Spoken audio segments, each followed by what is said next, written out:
Vaydaber Hashem Moshe Lebar. Tisa is Rosh B'nai Yisrael Yifkudem. When you take a head count of the Jewish people, V'nosu ish kofer nafsho la'Hashem bifkodosam.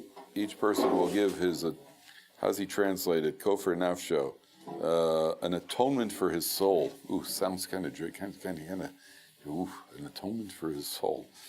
La'Hashem bifkodosam v'lo yeh negef bifkodosam. There will not be a negef, a plague, when they are counted. So you know the idea of counting in Judaism, when we count people. So people are counted without doing a head count. You don't count 1, 2, 3, 4. When you count by either counting objects. You count. Everybody throws in a toothpick, or so throws in at one point. They counted. Each person gave a sheep, and he counted the sheep. You don't count the person directly. And what we traditionally do is we use it, especially when you want to see if you have enough people for a minyan in shul. So you use something that has 10 words in it. We use a pasuk, Hoshia es amecha, Hoshia es amecha, uvarech es nachasecha, rein v'naseh ma'adolam. Theoretically, you count the words.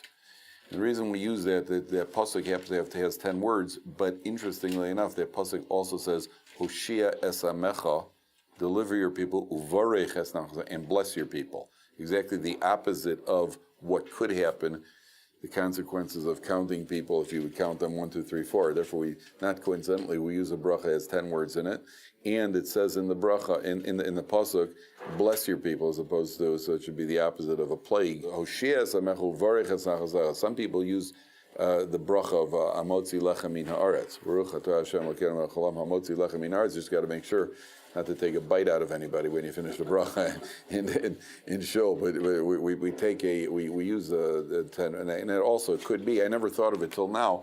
Could be we use that. I thought just because it's got 10 words, everybody knows the bracha. It could be also because it's a bracha. Baruch atah Hashem Elokeinu melech haolam Hamotzi Lechem Min Haaretz. So that should be a bracha as opposed to the consequences of a plague. That's the idea. Now, the idea of not counting people has to do with this idea of an ayin hara. And when you count somebody, you want 1, 2, 3, and you're pointing to something. A count in general, what does a count mean? When you count somebody, it means that this person has individual prominence. So when something is singled out as having prominence, remember we spoke about ayin hara, that's something that if it's too, that's why people will often hide their, say how many children they have. And so they may not say how many children, they're concerned about the ayin hara. You ask a Jew how he's doing in business, he says, well, things are okay, that means he's loaded. Right? If he says, well, it's been a tough year, that means he's making high upper 6 figures. Things are rough. That means that what do you call it? That he's down into only about $100,000, $200,000. Nobody wants to talk about. Oh yeah, things are great. I'm really scoring big, because they're worried about this ayin hara. Therefore, the Torah says when you count, you do not count it 1, 2, 3, 4. That's the underlying idea. Now, the question becomes: okay, you're counting the people. If you're counting the people, so everybody's going to give a half-shekel coin. And these half-shekel coins are later going to be used for the Mishkan. So we'll talk about that. There's a lot contained in it. But you can join us, gentlemen. There are chairs over here. Please make yourselves comfortable. Yeah, don't worry. Yeah. You go there, Dave. Take a chumash if you want. There should be chumash from somewhere. But part of the idea here is that why do you need an atonement? No. Keep it. Why do you need an atonement? If you're counting people, why do you need an atonement?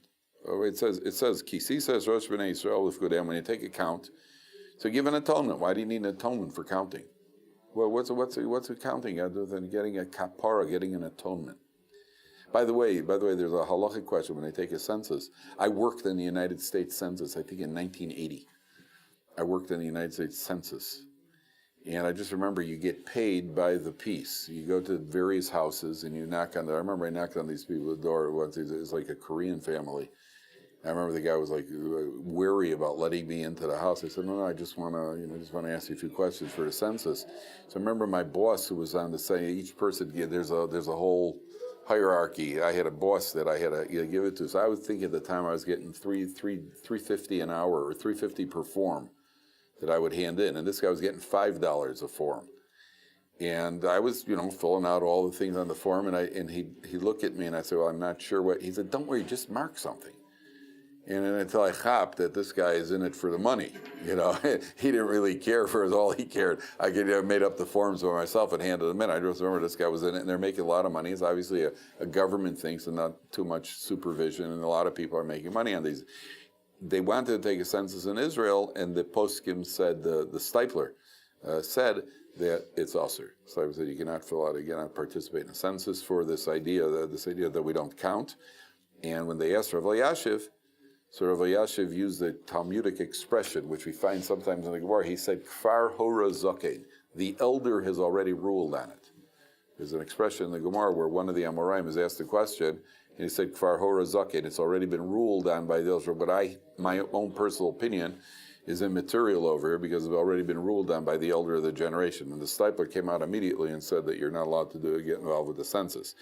In China, apparently they can't take a census, or when they take a census, it takes too long by the time they would finish, because they got about 1,400,000,000 people, or 500 million people. By the time they finish, I think it takes 10 years just to take the census, something like that. By that time, the census is not pertinent.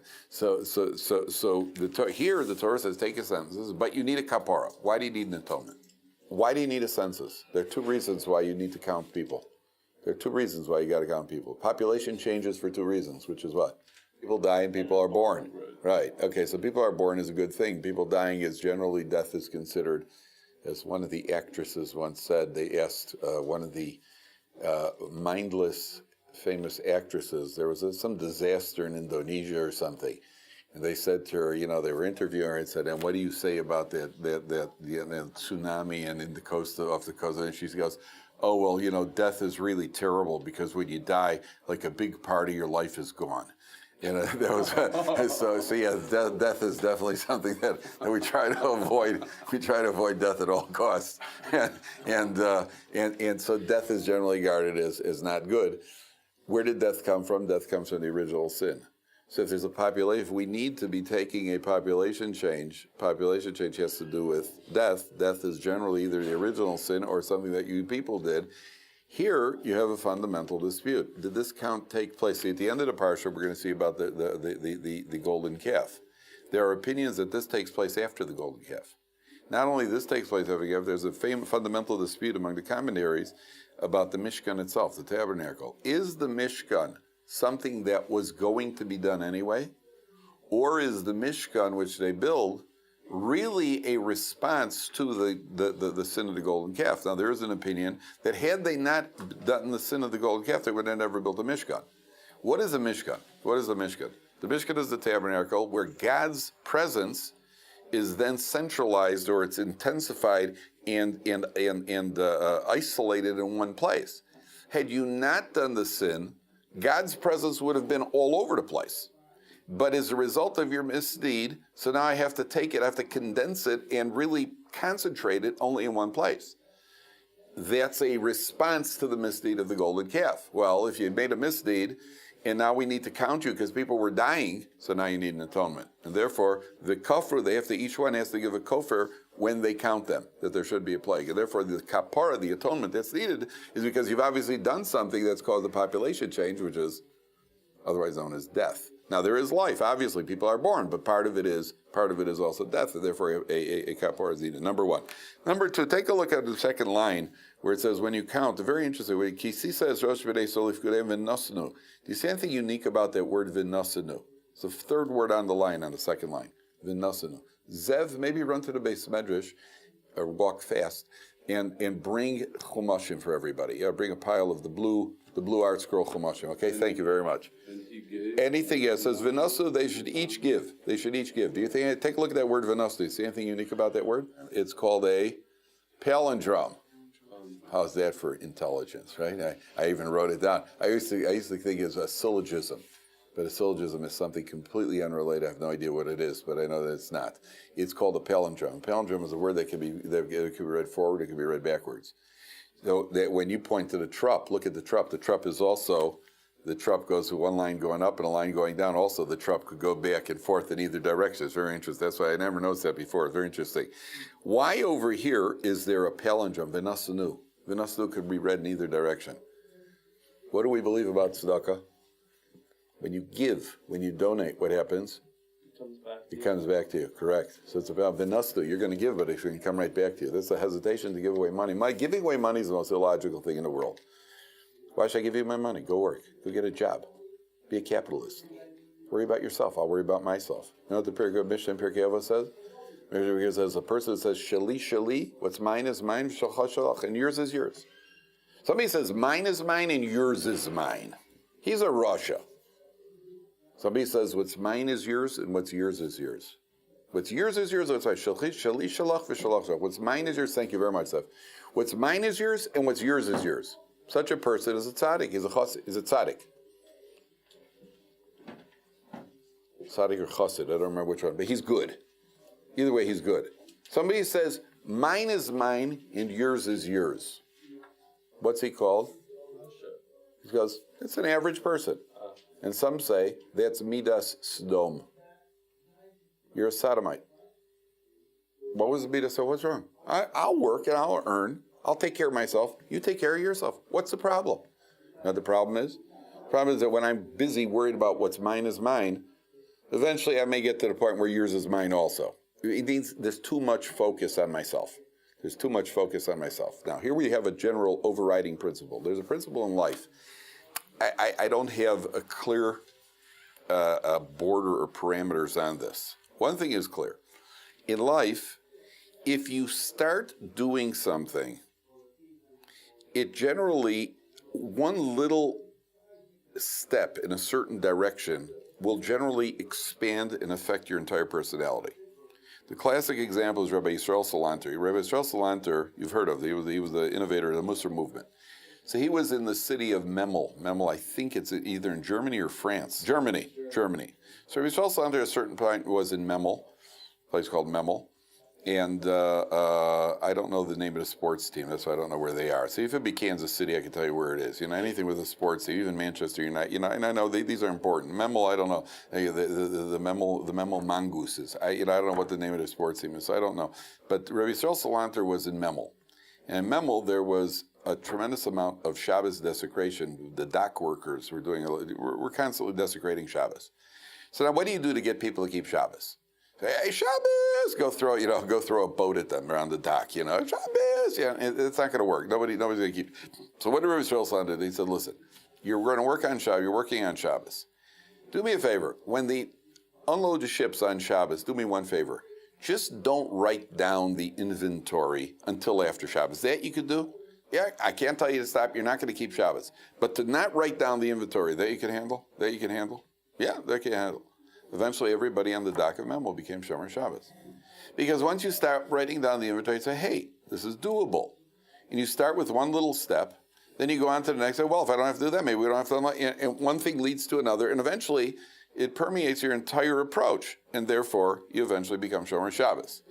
When it comes to life, remember I told you a story about the guy Bacher leaves home, and he goes off to yeshiva to learn.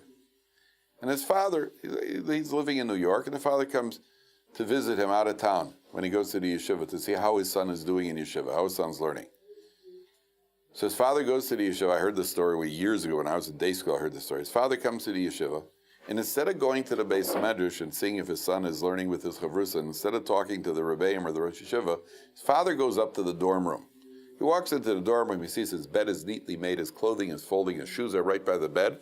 Turns around, gets right back on the train, goes home, he tells his wife he's learning well in yeshiva. How does he know? Because he walked into the dorm room. The dorm room looks like it's neat, it's tight, it's well organized. If you're organized in your dorm room, you're going to be organized in your head. If you're organized in your head, that means you're organized in your day-to-day approach. Everything about your day is organized. If a person is very difficult to compartmentalize, here yes and here no. Right? Your behavior affects the rest of your behavior. So if a person is living a certain organized, if you walk into the dorm room, the dorm room looks like it got hit by that tsunami in Indonesia, the above mentioned tsunami, then I guarantee the kid isn't learning well and he's late to shear and he's probably not, everything is out of control. If a person is, that's the way it works. Again, obviously there are exceptions. We're not perfect. We're not, you could be, but a person who's living selfishly, what's mine is mine and what's yours is yours. That's fair, isn't it? Yeah, well, what's mine is mine, and eventually yours becomes mine as well. And the same thing when a person is living for other people. What's yours is yours. Therefore, what's mine is yours as well. I'm living for other people. Obviously, we all have elements of selfishness and things that we guard for ourselves. But the overall attitude is an attitude of there are other people on your planet, and therefore thinking about these other people as well. So if a person is living that way, do you know that, you want to hear an incredible statement? The Gemara says a person who is mizalzel. Mizalzel is you kind of scoff at the entire halacha of washing before you eat. You don't take it seriously. You know, it's halacha, you wash your hands before you eat, twice on each hand. And before you eat, the person scoffs at that halacha. Doesn't take it, doesn't relate to it seriously, just skips it, he doesn't even laughs at it. So the Gemara says, eventually he's going to commit an act of immorality. My goodness, I mean, you didn't wash your hands, so eventually you can get involved. You're going to get involved with a harlot. That's a very strong statement, the Gemara. Okay, there are different explanations among the commentaries, but I think what the Gemara is telling you is like this. Why didn't you wash? Why don't you wash? I mean, washing isn't really, and when you compare washing to fasting on Yom Kippur, washing it just doesn't take that long. Why wouldn't you wash? There's only one reason.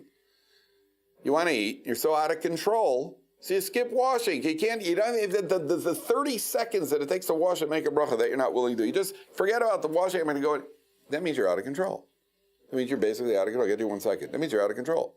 Well, if a person's out of control, what the Gemara is telling you is, there's no limit. When you're out of control, that means your whole life is out of control. That means there's no limit to it. So eventually you could get to the point where you're committing an act of immorality because you're out of control. There's no discipline in your life. You ever notice in the Torah life what happens? It's an amazing thing. When you stop and think about this, it's really, really amazing how much wisdom there is in the way we live. You know, I used to be in the old days before he became a little more committed, before we became a little more committed. So you walk into the house, you just went shopping, you just came in from a football game or something. So you walk over to the refrigerator, you may have packages in your hand, you kind of kick open the refrigerator with your foot, and you just grab a hunk of salami and you kind of take a bite and start chewing on it while you're putting, because you're just so hungry, while you're putting everything away or you haven't even put down your books or whatever it is, you just got, something, okay? Now, think about what a Torah Jew wants to come home and eat. So look what a Torah Jew has to go through. Right? He comes into the house, he wants to eat, but he wants to have a sandwich. You can't just take a sandwich because you got to wash. Okay, but if you got to wash, so you're already backed off. Oh, hold on, you got to wash, right? But there's a problem because if I wash, I got to make a bracha. And if you feel the urge to relieve yourself, you're not allowed to make a bracha while you feel. So first you have to go relieve yourself. So you go relieve yourself, but after you relieve yourself, you got to make a bracha. You got to make an asher yatzar. And after you make the asher yatzar, then you got to go and then you got to wash. Then you wash. By the time you get to the bread, you probably die of starvation. But at least you're under control. At least you're under control. You understand what's going on? The whole thing is an exercise of self-control. A person lives selfishly. If you go to Tel Aviv, you go to northern Tel Aviv, you're not going to find a whole lot of free loan funds. Nope. Go to Ezra's Torah, or go to Mattersdorf, where people have no money. That's where you're going to find all the free loan funds.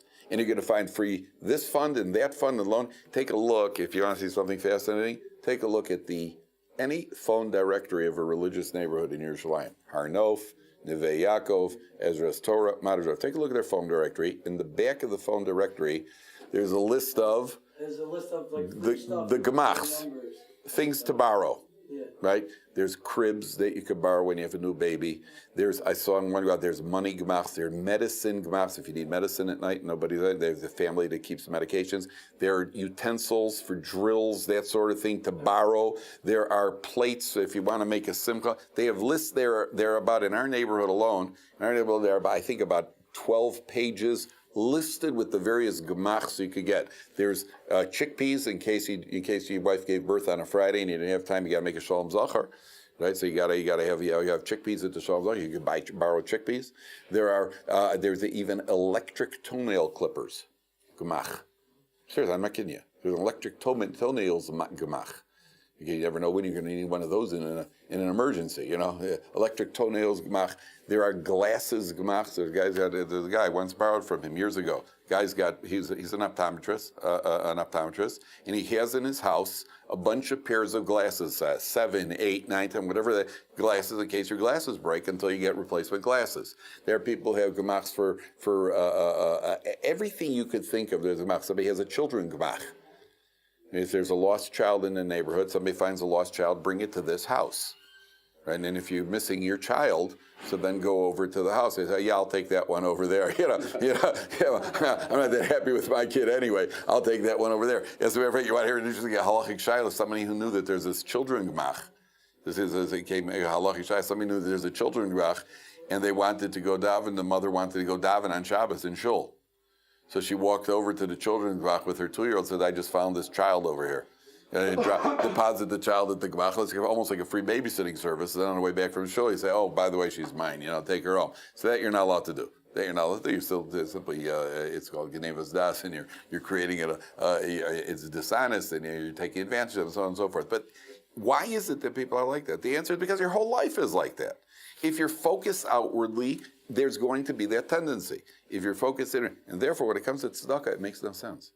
Ronald Reagan, when he was the president, so he gave away on a $200,000 a year salary. The time was $200,000 a year. So most Jews tithed their money. Ronald Reagan gave away $800 that year to charity. And the $800 he gave was to a museum. That was his idea of giving away money to charity. And he's the one who said, pull yourselves up by your bootstraps.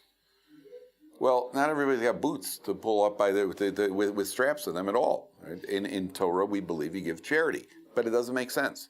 So what does the Torah tell you? You're not going to lose by giving. You will never lose by giving. V'nosanu, if you give, you're going to get back. Eventually, you're going to get back. You're not going to lose out by giving. There are halachas about how much you could give and when you could give and what you should give, but you're not going to lose out if you give. In no way are you going to lose out, number one. Number two, the Gemara says, melach mamon chesed. And there's another version that says, melach mamon choser. If you want to salt your money, decrease it. What does that mean? You want to waste your money? No. You want to preserve it. You want to preserve. Salt's a preservative. You want to preserve your money? Decrease it. What does that mean? You want to preserve your money? Give tzedakah.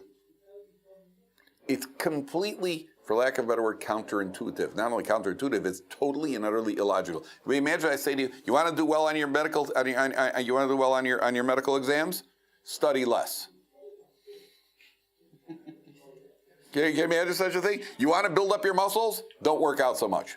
Work out less. Yeah, it makes absolutely nothing. You want to preserve your money? Decrease it. That doesn't make any sense at all logically. You got to spend your money to make money. That's something else. That's because in order to make money, once you have money, you invest your money. Here, it's not saying to invest your money. It's saying decrease it. Melach mamon, you want to salt your money. Choser. Choser means decrease it. What do you mean decrease it? What sense does it make to decrease my money? The answer is you're right. It doesn't make any sense. But if ultimately you realize that the only reason you have money is because God gave you money. God gave you money. All right, so same God saying, now give some of the money away. Oh, yeah. Do you want to know how it really works? You want to know let me explain how it really works, because this could change your attitude and cause you to give money to rabbis that are samach. The way it works is like this. He laughs. The way it works is like this. Imagine God gives a man, you go to work, you make $100,000. And then you give away 10%. God says, ooh, you're good. You're good. I have poor people who need money. You're giving away 10%. I like your attitude. So he gives you $100,000 the next year. And the next year you say, wow, I never expected to be making this kind of money. You know what? I think I'm going to try. I'll give away 20%. Oh, I've been looking for you for a long time. I've been looking for you for a long time. I got a lot of poor people who need money. And you're giving away 20%, so the next year God gives you $200,000. $200,000. Wow, this is a bumper crop, All right, I give away another 20. God says 20% you're giving away. The next year, God gives you $500,000. I'm making $500,000 a year. Give 20%. God says, I've been looking for this. You're the guy I'm looking for. You're my bonus baby. The next year, you make $1 million. $1 million. The guy's like $1 million. That gives away 20%. That's a lot of money. Whoa! Oh, let's not get carried away here. At 200, that's a lot of money. You know what? I'll get 15%. You guys think, bad. Now, so the next year gives you $750,000. I had a bad year. I should have such a bad year. I had a bad year, $750,000. I have to cut it down to 10%. Ooh, wrong. God gives you $400,000. $400,000, I'm down to 5%. 5%, you go bankrupt. You understand? You become essentially a custodian over the money. God's looking for somebody to distribute the money for him. If you're doing it properly, so God increases you. Because your attitude has to be, I've been put here in order to, God chose me to distribute money, but you better distribute the money. You don't distribute the money, okay, I've got to take it away from you. That's the way it works. There's a lot of faith involved in this. Tremendous test of faith over here. But if a person has the right attitude, then a person can actually increase his money by giving tzedakah. That's why it makes no sense. Melach mamon chas. Unrich ezu asher asamech b'chalko could be that you'll develop an attitude of being happy with what you have, which is more important than anything, because no matter how much you have, if you're not happy with it, so what good does what the numbers are? And more than that, it doesn't say when. It doesn't say, well, give it away, and by Tuesday of next week, you expect to win the lottery. It doesn't say that. It says, melach mamon chaser, and we don't know what's going to happen to you. We don't know what's going to happen to you. There is something to what you're saying. There is merit to what you're saying, that it could be that you're going to get paid back in ways that you're not even, that are worth even more than money. But that's, most people say nothing is worth as much as money. I'll take the cash, please. You want cash or what's behind the curtain? I'll take the cash, right? So most people want the cash. The bottom line is we don't know, in number one. Number two, you always have to remember there are mitigating circumstances. Sometimes a person could be doing their off, like in football, there's a concept of offsetting penalties in football. Sometimes there are offsetting mitzvahs and averas in life. So, for example, you could do one mitzvah which says the honor of your parents extends your life. You may be doing something else where the Gemara says that shortens your life. So, when all else is equal, that's what this is capable of doing, but we don't know what other mitigating circumstances there are. And it could be that a person deserves to forfeit his life, and because he gave tzedakah, so God says, you know what, and instead of taking your life, I'll take your money instead. Therefore, we don't know. It's difficult for us to know. We only know that as the thing stands by itself, as something that stands on its own, it's got the potential to cause a person to become wealthy. But you will not, one way or another, you will not lose out. You will not lose out by giving. V'nasu, it's going to come back to you. One way or another, it's going to come back. Okay. Now, then the Torah says like this. Ze'itnu kol over al pikudim. Machatzis a shekel b'shekel. Everybody has to give a half shekel coin. Esrim geira shekel machatzis a shekel truma l'Hashem. Now that should beg a question automatically. Everybody's going to give a half shekel coin. What's your first instinctive question here? First question it should grab. Of course. I mean, the most basic way of counting. Everybody, if I'd say to you, all right, guys, throw in a coin. Which coin would I choose randomly? Throw in a shekel. Throw in $1. Nobody talks in halves. What's with the half business? Why are we talking about $half and half shekels over here? The most basic approach for any human being is, okay, everybody throw in a shekel. You talk in terms of whatever the denomination is, not the half denomination. We always talk about, hey, you give me $1. It's worth $1. I'm trying to earn a couple of bucks. We don't say I'm trying to earn a couple of $half. Why? That's the most basic. Why is it Torah's talking about in terms of half shekel coins? We don't want to differentiate, and we're not going to differentiate. And this is a test for the poor, for the rich. This is a test for the rich, because when rich give money, sometimes they like to see a plaque put up. And over here, everybody's going to be giving a half shekel coin donation. I can do better than it. We don't want you. This is what we want from you. Sometimes, you mean I'm going to be the same? I'm giving the same donation as Yankel the shoemaker? Yeah. That's who you're giving the same donation. That's rough. Sometimes for a rich man, that's rough. This is my essence. This is my essence. I want to be able to give a little bit more. That's how I take pride in. Why a half shekel coin? There's nothing as difficult, gentlemen. There is nothing as difficult as being told by your neighbors that we all want to paint the stairwell. We want everybody to give. We voted that everybody should give 20 shekels. I could donate 500 shekels to Tzedakah much more easily than I give 20 shekels when my neighbors tell me I have to. Much easier. Why? Why are you telling me what to do with my money? Right? They said, no, don't tell me what to do. Tell me what to do with my money. I'll decide what to do with my money. And not only that, anytime it involves other people. They always talk about famous guys upstairs. His laundry's dripping down and on the neighbor's balcony or something. Something gets ruined. So he says, you owe me 50 shekel, I'm not paying it. Let's go to Din Torah. They go to Din Torah. And the guy fights it tooth and nail in Din Torah. Right? He fights it tooth and nail to pay 50 shekels. Now the same guy works as a shochet. He shechts an animal, and he shechts his behemoth, and he sees, there's a lesion on the lung. And he takes it to the posek. The posek says the animal's a treifa. If the animal's treif, you sell it for less, right? It's going to cost me 1,000 shekels because the posek paskin. He said it, that's it. 1,000 shekels. I'm a God-fearing Jew. No compromises. But the 50 shekels that my neighbor wants, that's taking my kish. Why is that? There's a big difference. You know why? Because here, there's a cow on the other end. Doesn't bother me. Here, there's you on the other end. I'm not willing to lose. I'm willing to lose that cow. I'm not willing to lose to you. Once there's a human being gets involved, number one. Number two, the Gemara says, Godol ha-mitzuvah ve'osa mimi she'eno mitzuvah ve'osa.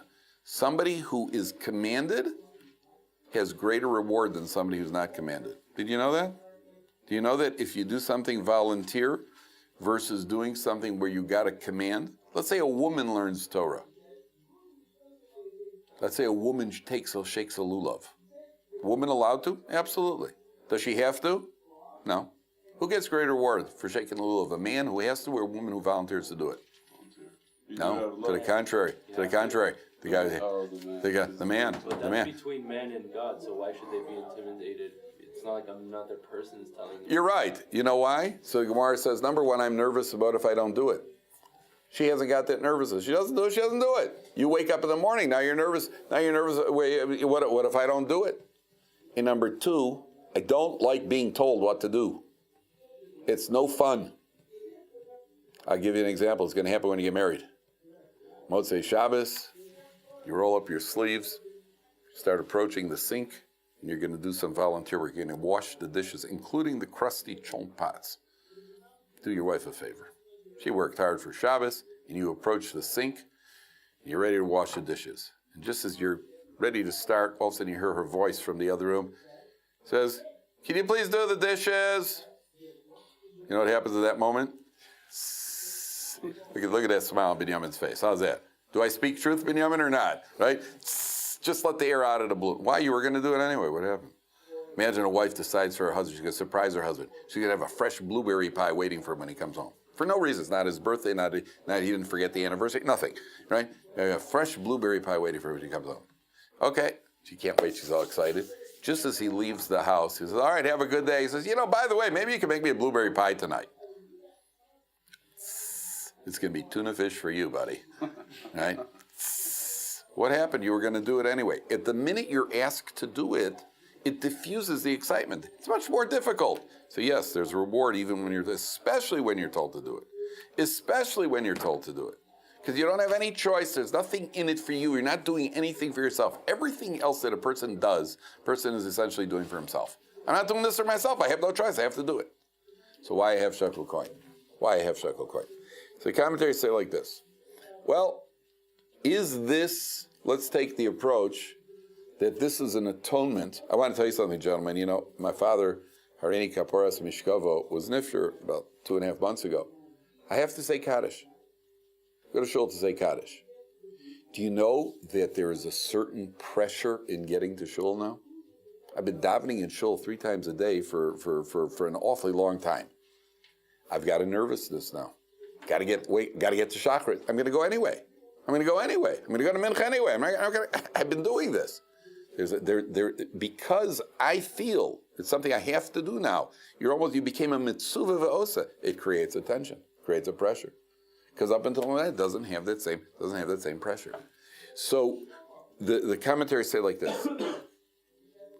If this was an atonement, for the golden calf, so what happened as a result of the golden calf?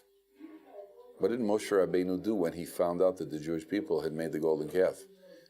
It wasn't like this, by the way. He didn't clap the ruchos together. It was like this. He threw them down. He slammed them on the ground. And the luchos shattered. The luchos broke. Oh, the luchos broke.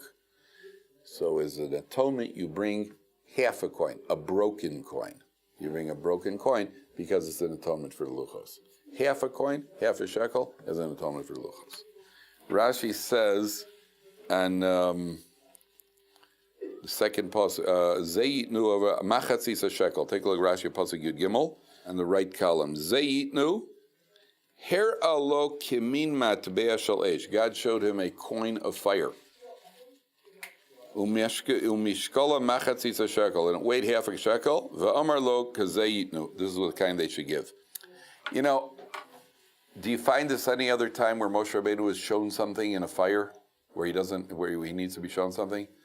It says when he had to design the menorah, God describes the menorah that they have to donate, they have to build a menorah for the Mishkan. And the Gemara says, Moshe Rabbeinu, and Rashi brings out Moshe Rabbeinu, after all the descriptions of menorah, that menorah is one involved, intricate, complex piece of utensil made out of pure gold. So Rashi says, Hashem showed Moshe Rabbeinu a menorah made out of fire. So a menorah made out of fire.